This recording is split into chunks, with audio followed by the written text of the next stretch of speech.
right now. Local 3 News begins with your forecast first. Hi, I'm meteorologist Tom Kippen. Welcome to another high school football night across Upper Michigan. And for tonight, clear skies, jacket weather, a little breezy at times. Temperatures will be in the 40s with clear skies. And for the rest of the nighttime hours tonight, we'll see clear skies, could be breezy at times. Low temperatures will end up in the 30s, inland 40s near the Great Lakes with some frost for the inland areas. From Storm Team 3, that's your forecast first. Local 3 News at 6 starts right now. Tonight on Local 3 News, extended warm and dry weather this fall, causing some concern about fire danger.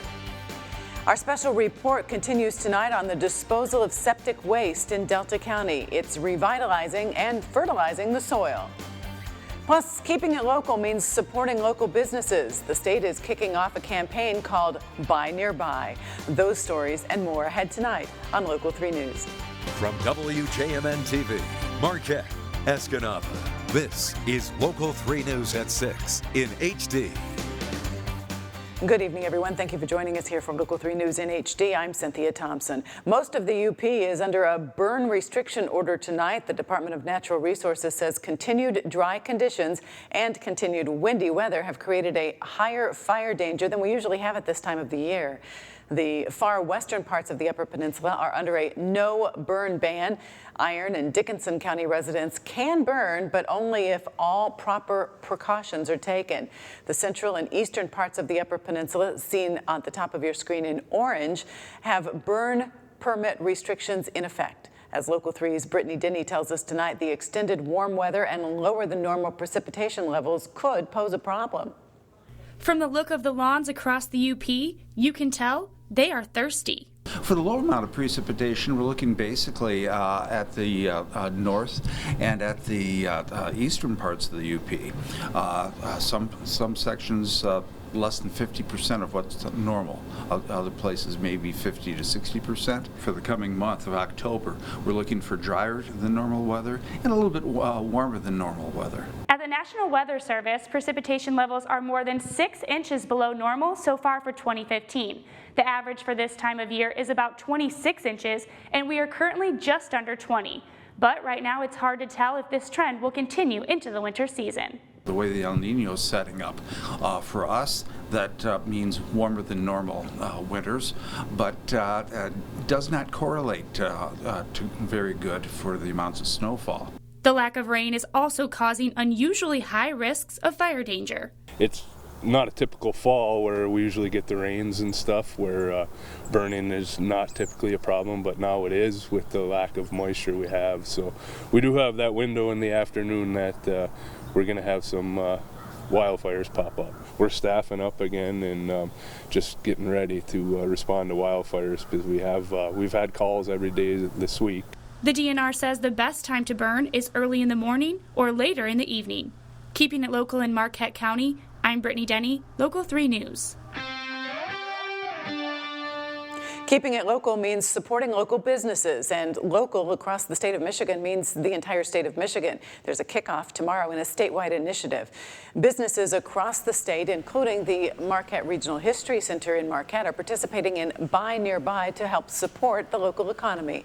The Marquette Regional History Center sells items made by local artists, including jewelry, handcrafted stones, unique glass pieces, and a lot more.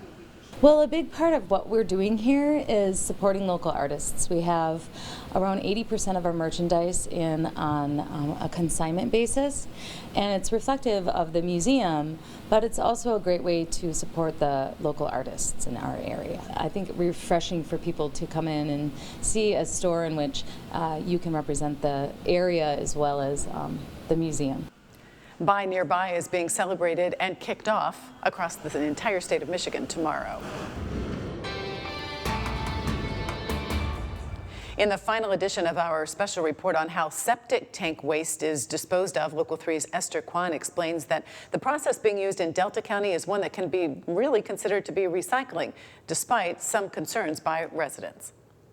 The biggest complaint residents in the Rapid River area have had about the septic waste disposal is the smell. Whether the waste is applied to an open field and covered, or whether it's injected into the soil, the process can be smelly. The primary complaint has been odor. You've had an opportunity to go out on a number of occasions, both DEQ staff and the hauler, in this case, Rob LeDuc, A1 LeDuc, and he was able to demonstrate using his injection equipment in such a manner that odor was negligible. And odors are part of farming, and so is fertilizing the soil. In Rapid River, septic waste is injected into the soil after paper and plastic are filtered out. And what that means is down the road, they'll be able to grow crops on that and be able to have better harvests from the crops because it'll be able to grow better thanks to the nutrients and also the organic material that's in the septic waste. And township officials say they're confident the situation is being well monitored. I have to rely on the Department of Environmental Quality and the Health Department, the Delta County Health Department. They're the ones that regulate it. And normally, in my experience, they go overboard to be safe for everybody. And so that's the assumption I'm going under. If they say it's safe, then it ought to be safe. But safe doesn't mean acceptable to some area residents. We live in the UP. How many thousands of acres could you pick and you do right next to my local school where my kids go to school and play on the playground? Rob LeDuc, owner of A1 Septic, told Local 3 News he's just doing his job according to local and state regulations. Plus, he's creating a base to grow wheat or other crops on land that wasn't previously fit to grow anything. For Local 3 News, I'm Esther Kwan. In other news tonight, if you are between the ages of 55 and 69, you can step out and help out in a study at Northern Michigan University. More than 2 million elderly people are treated for fall injuries. That number comes from the CDC, and researchers at NMU are working to lower that number. Grad students and faculty are working with counterparts at a university in Switzerland to determine how exercise affects balance in the elderly. From the first appointment on the treadmill, they get to know about their physical activity level. That means how good is their fitness and maybe what they want to improve. It'll give them kind of an idea of how exercise affects their balance when they're at an altitude and when they're not at an altitude as well. The study is currently looking for people who do not have a structured daily or weekly exercise program. You can find a lot more out about the study and details on how to sign up at our website, upmatters.com. Still ahead for you tonight here on Local 3 News, our Money Watch report. Chick-fil-A is moving to the Big Apple, but that's not the only expansion in the company's future. Find out how many stores a year the Atlanta-based restaurant is planning to add. And once again, dry conditions will continue for the weekend and into next week. But tomorrow, will the clouds win out or the sunshine? Details next. You're watching Local 3 News at 6 with Cynthia Thompson.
Storm Team 3 weather with Chief Meteorologist Tom Kippen.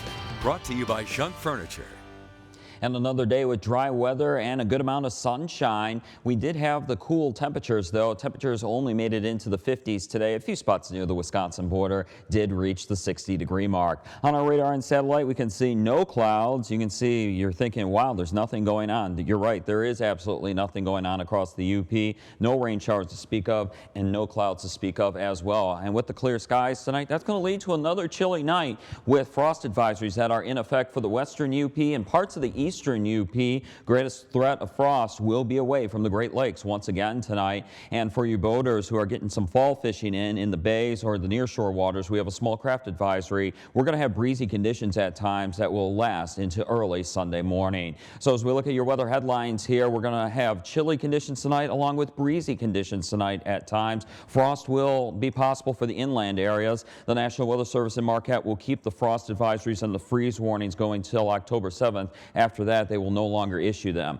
As we head into Saturday, we're looking at partly sunny to mostly sunny skies. We'll have some cloudy periods at times, especially in the central and eastern UP, and it will be breezy at times. But as we get you to the 7-day forecast, we're looking at dry weather to continue for at least the next 5 days. As we look at temperatures, 52 in Marquette, 57 for Escanaba. We have 55 for Manistee, 58 for Munising, 51 for Houghton, and 52 for Copper Harbor. Winds right now are out of the northeast. High pressure to the northeast of Sault Ste. Marie. Clockwise flow around that high, and that's what's bringing in the northeasterly wind flow at about 5 to 15 miles per hour with some higher gusts along the Lake Superior shoreline. And we'll continue with that east to northeasterly wind flow for tonight and also for the daytime on Saturday. For tonight, clear skies. Low temperatures will be in the 30s for the inland areas, 40s near the Great Lakes. Sunrise tomorrow morning getting closer to that 8 a.m. mark. For the daytime on Saturday, we're looking at partly sunny to mostly sunny skies, but we could have a few cloudy periods here and there, especially in the central and eastern UP. Breezy conditions at times and high temperatures generally in the 50s for highs. On Sunday, high temperatures will be in the 50s with mostly sunny skies. A few areas near the Wisconsin border could be in the 60s. On Monday, we're looking at partly sunny to mostly sunny skies. High temperatures around the 60-degree mark, and a few areas could be into the 60s. And we warm it up a few more degrees on Tuesday, Cynthia, with high temperatures in the 60s on Tuesday. A few areas close to the Wisconsin border. Yes, this is the first full week of October next week, but we could see high temperatures in the 70s. We'll have a dry cold front coming through on Tuesday, and I know we don't want to hear that. We need some rain, but a dry cold front comes through Tuesday night into Wednesday, knocks us off a few degrees on Wednesday. Then we'll have slight rain chances on Thursday and Friday. You can always get your latest weather forecast on our website at upmatters.com. And Cynthia, Hurricane Joaquin looks like it's going to stay off the eastern seaboard, which is good news, but another storm system is going to affect the southeast this weekend and could bring very heavy rainfall. CBS Evening News will have more on that coming up at 6:30. All right, very good. Thank you, Tom. Up next for you tonight here on Local 3 News, our Money Watch report. Samsung is throwing its hat into the smartwatch game. Find out how much the new Gear S2 smartwatch is going to cost. We'll have details on that coming up.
In our Money Watch report, Jamie Yukas has the details on how the market finished the day and what the news headlines are on this Friday from Wall Street. Stocks had plunged at the open because of weaker than expected jobs numbers, but rallied late. The Dow ended up just more than 200 points. The Nasdaq ended up more than 80 points. Samsung gets into the smartwatch game today. The company will call the watch the Gear S2. It'll have a circular frame and will start at about $300. To open it up to more people, Samsung says it will work with any Android phone. Chick-fil-A will open its first ever store in New York City on Saturday. The Atlanta-based chain, known for its fried chicken sandwiches and Christian values, is stepping up expansion. The company plans to open nearly 100 new locations this year. That makes nearly 2,000 locations in 42 states. Americans love tacos. We ate more than 4.5 billion last year. Sunday, you have another excuse to chow down. It's National Taco Day. A number of restaurants are posting deals. For local options, social media seems to be your best bet. That's Money Watch. For more information, just head to moneywatch.com. In New York, I'm Jamie Yukas. Sports with Pete Francis is straight ahead for you tonight here on Local 3 News. The Michigan Tech football team just keeps on winning, but there is still a little bit of room for improvement. Hear from the coach next in sports. Before we get to that, though, we get a look at stocks of local interest and today's report on precious metals.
And now, Local 3 Sports with Sports Director Pete Francis. Brought to you by Northern Insurance and Auto Owners Insurance.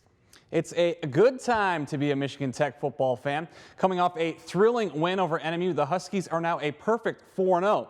Not only that, Michigan Tech is ranked 14th in the country. The Huskies have the week off from competition, and then it's back to work next week.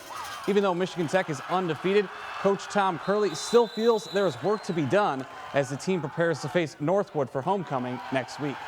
All 4 games that we've played, we've been in the fourth quarter. We haven't been able to, to substitute because of, each of those ball games come right down to the end. So we've peaked at Northwood. We'll put a little bit of time into preparing for them. But by and large, we want to try to become better at Michigan Tech. Then Monday, we'll get an extra practice for them, and we'll get four practices next week. They'll be in here for homecoming. They're playing well. They beat Wayne State last week pretty handily. So we're looking for a great football game. We'll have more on the Huskies as they get ready for homecoming next week.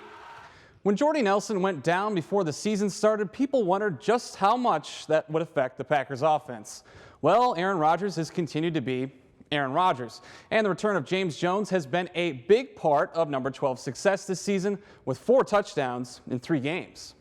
Well, yeah, I'm not going to sit here and say that I knew he's going to have that, so many touchdowns and so forth, but I just watching the tape of James at Oakland, and more so his time in New York in the preseason. I mean, he looked very similar to his time here in Green Bay. So I mean, I knew he would come back and fit right in and just make the adjustments that have been made to our offense. Jones is also averaging over 18 yards per catch this season. And the race to the postseason is heating up in high school football. We'll have highlights and scores from all over the UP tonight on the 5th down. Nagani and Norway is our game of the week. Plus, Marquette looks to keep its playoff hopes alive against Kingsford. Gwynn travels to Westwood, and Lakeland and Hubble puts its perfect record on the line against Hancock. All that and more coming up tonight on the 5th down. A little chilly tonight, but still not bad. Yeah, it's going to be a little chilly. It's still dry. Good football weather, though, for the players. Well, for the players, yeah. Not for me. Got to bring the gloves. That's all right. All right, thank you, Pete. We'll look ahead to what's coming up tonight on Local 3 News at 11 and what's coming up in the weather department when we come back. Stay with us.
To find out more about what's happening across the Upper Peninsula, you can visit us online at upmatters.com. And then tune in tonight for Local 3 News for another big high school football night. Pete Francis will have highlights from a handful of games across the UP and the 5th down, all that and more ahead for you tonight on Local 3 News at 11 o'clock, 10 Central. Tonight, play of the, or rather the game of the week is... Yeah, Nagani and Norway. Okay. And Nagani's looking to stay unbeaten. Lakeland and Hubble also looking to stay unbeaten. We'll have their highlights as well. All right, very good. And the weather for that? Last year it was rain, rain, rain every Friday. This year, No rain this year. Yeah, we've Awesome. been dry for Friday night football, and this week, no exception. We'll have temperatures for tonight that will be dropping back into the 40s. We'll have clear skies. The only deal is you're going to have to be dealing with breezy conditions at times with an east to northeasterly wind, so make sure you're going north to south if you win the coin toss tonight. As we look at the weekend forecast, we're looking at temperatures that will be in the 50s on Saturday, a few cloudy periods, especially in the central and eastern UP. Sunday, a beautiful autumn day with high temperatures in the 50s, 60 degrees near the Wisconsin border. And then for Monday, we're looking at mild temperatures again with temperatures in the 60s. Pete, good thing the Packers game is until 4:25 Eastern, so get on out and enjoy it on Sunday. Absolutely. For Tom and Pete and everybody else here at Local 3 News who helps put the show together, have a great evening. We'll see you back here again tonight at 11, 10 Central.